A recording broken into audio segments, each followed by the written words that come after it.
Yeah, let's do it.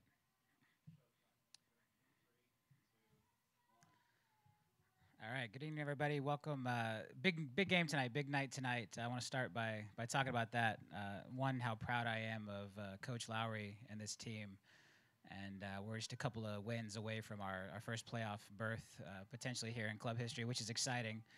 And to do it under the circumstances they did, you got to think this team, when it was formed during last offseason, was under league ownership. There was so much uncertainty. And the way these guys came together, they've done an amazing job. The future's bright. I'm really excited to see what we can do next year with the stability that we've brought, with the resources I'm bringing to the team. I can't wait to see what these guys do with a full offseason to get the team together, to get some of those missing pieces in place. Our guys have had to play a lot of minutes. We saw that in those stretch weeks like this week where we just don't have the depth of roster that some of our competitors do because of the budgetary restrictions from before I bought the team. So big game tonight. I'm excited. I hope we can win. Still looking for my first home win since I bought the team. So hopefully that'll be tonight, and that'll be exciting. I want to talk about some stuff in the future. I want to talk about some plans we're making for next year. So first off, tonight we're giving away these cool free T-shirts to commemorate Jack Blake's hat trick. So if you make it out to the game tonight, you'll get your Jack Blake commemorative T-shirt. We've got replica jerseys here with Blake on the back, and then the date of his hat trick down there at the bottom. We're all really proud to see that happen against Indy a couple months ago. So that was great. TV ratings continue to perform really well. The guys are doing great. We're seeing great TV ratings in Jacksonville, Orlando, and Tampa. We're obviously broadcasting all the games here in Jacksonville and then a handful of games in both Orlando and Tampa. Seeing great TV ratings there. And one interesting thing is that if you unite those three DMAs, those three TV markets, it ends up being the third largest TV market in the country, right behind New York City and LA. So the Armada are theoretically playing games in the third largest TV market in the country because we're broadcasting those games in all three markets. We're actually negotiating to add more TV markets next year. We're talking to as many as 50 TV markets to carry our games next year. If that happens, we would end up being the most watched U.S.-based soccer team in the country. So again, we still can't compete with the foreign teams, but we would have viewership to rival that of any MLS team nationally if I can get the Armada games on in all 50 TV markets that I'm negotiating with, and if we can do similar ratings to what we do in both Jacksonville and Tampa. Orlando and Tampa, which are neither our home market. Attendance-wise, I wanted to address this. I sat here 3 home games ago after seeing dismal attendance and talking about my commitment to being more transparent with attendance. I shared my commitment to increasing attendance. We saw a game shortly thereafter. 2 games ago, we went to 3,300 people here in the stands, and then our last game was just short of 5,000. And if we had reported under the old standards, we would have announced an attendance of over 7,000 for that last game, which would have put us in the top couple in all of Division II soccer. I think we were actually number 8 last week's game for attendance in all of Division II soccer. A couple of the big draws, like FC Cincinnati, didn't play, but for everybody who played a game last week at home, we were number 8 in attendance overall. So really proud there. I want to thank the city of Jacksonville for the support, for coming out and taking care of us. Unfortunately, we had some issues here at the building. I don't think they ever imagined we'd put 5,000 real people in here when the league did the deal during the offseason. We didn't have enough parking, and even today we faced that. So today's attendance is not going to be huge. We did not do any type of big boost to try to sell tickets or get more people here tonight, which is unfortunate because it's such a critical game, but we're restricted by parking issues here at the college. So because today is a Wednesday, it's a college day, people are in classes, our parking lots are almost completely full right now, an hour and a half before kickoff. And so that's what got us last Friday. We had the issue of the full parking lot from the students earlier in the day, combined with a couple of rec baseball games that were going on, and a wreck off of 295 created this perfect storm of fans not being able to get in and not be able to park. Also, we had previously planned fireworks, which took one of our parking lots out of play. So we're making changes there. For next year, we're going to try to work that out to where we can have better parking situations. We're also looking at dedicated parking for season ticket holders. So our season ticket holders will have dedicated parking lots. We're trying to figure out dedicated routes onto the campus. So if we do hit situations like that, as we continue to grow attendance, where we do get to 6, 7, 8, maybe 9,000 actual people coming out here to Hodges, that our season ticket holders can have an easier path in and out for parking. Similar situation with concessions. The concession deal that was negotiated by the league had a minimal number of concession tables. We don't have concessions on the second level. These are all things we're looking to correct for next season.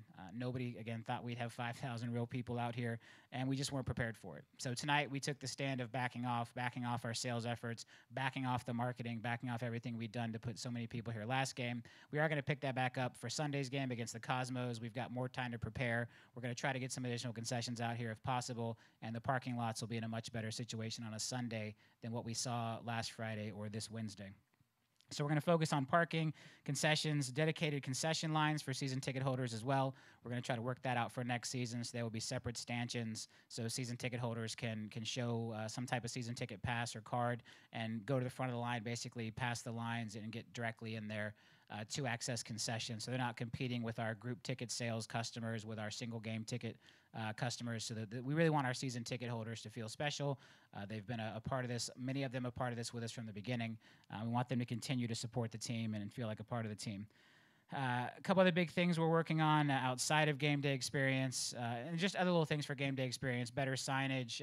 Just again, I really want people to be proud when they come out here. I want them to enjoy the game. We have a great product on the field this year that will get better next year. I want the total in-stadium presence to be better as well.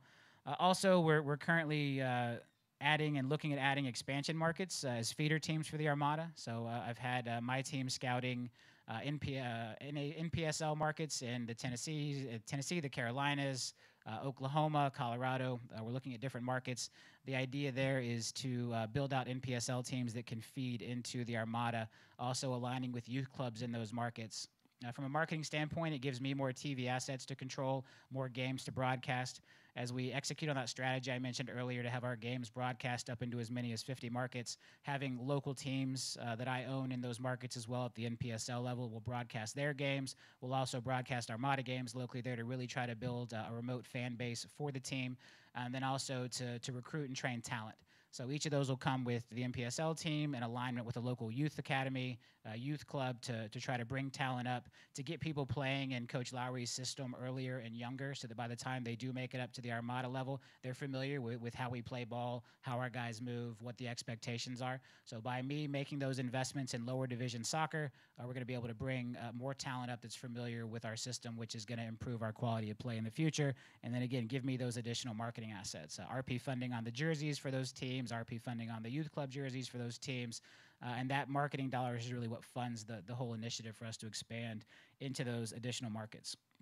And so as we look at all of these changes we're making, the additional commitment to game day experience, the additional commitment to growing into markets, I want to announce an exciting leadership change here, promotion we're going through. So Nathan, if you'll come join me over here. Nathan Walter, our technical director, I'm proud to announce today that I'm promoting him to club president and general manager. So Nathan will be taking the reins on both the front office and soccer operations as club president and general manager. This alignment just further reiterates our commitment to the quality of soccer on the field.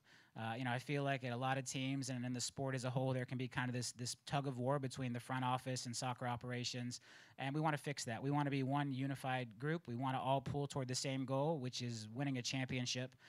And so while I'm going to remain very involved and very active on helping make sure we have fans in the stands and great TV ratings, Nathan will be running the reins day-to-day of the club, focused, again, primarily on building a championship quality team and then also improving the game day experience and running our expansion to these additional markets. So I'll let Nathan say a few words.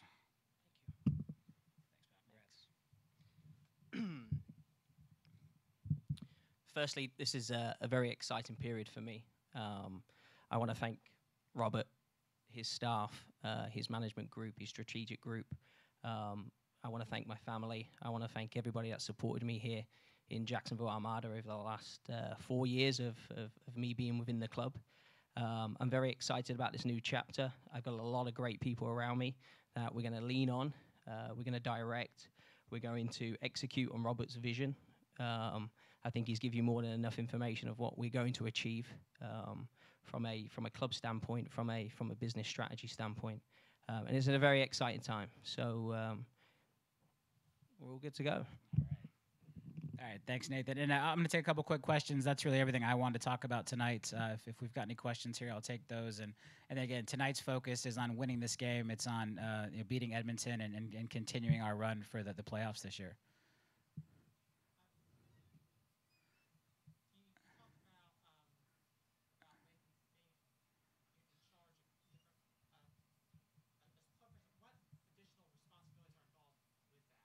Yes, the question is, with Nathan making the move to club president, what additional responsibilities are involved?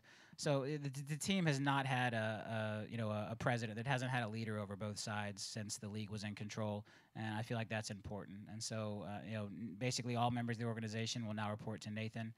Everyone in the front office, everyone from ticket sales to game day operations to obviously the coaching staff will continue under his leadership.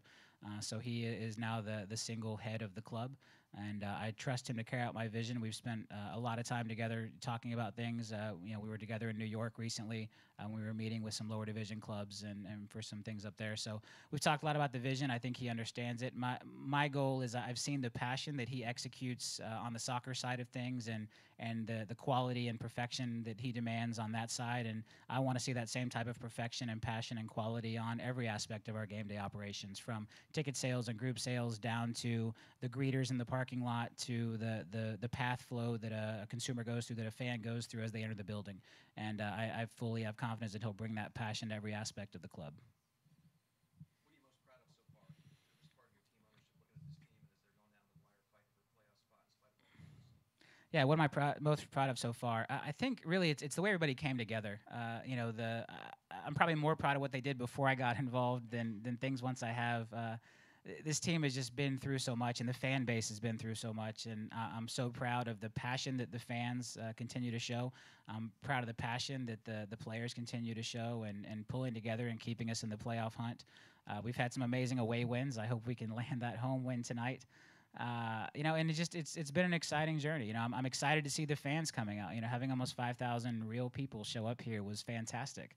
And I think that's what this is all about. Jacksonville is a great market for soccer, and I think we're going to continue to prove that and show that. And I feel like we're just getting started. It's been I think maybe 4 months now since I purchased the team, and the future is bright. I'm really proud of everything we've done, and I'm excited about the future. What was with the NASL's future? How are you planning for that? How are you and Nathan working on it from a strategic standpoint?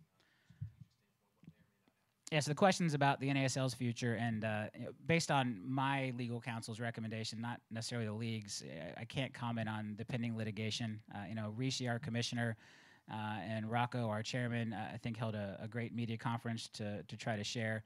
I mean, I'm the new guy in this, getting into the club kind of the tail end here. Obviously, I want to see this survive. We're making positive moves forward. We're making plans for the future. And I hope that the right decisions are made over the next couple of months so that we have a clear path for our future. And I'm committed to Jacksonville. I'm committed to this team. I feel like I'm committed to this sport. And the rest of the pieces have to fall into place, and I'm a firm believer that they will. All right, well, if there's no more questions, I want to thank everyone who joined us here today, everyone who tuned in live, and go Armada. Let's get this game tonight, and let's get to the playoffs.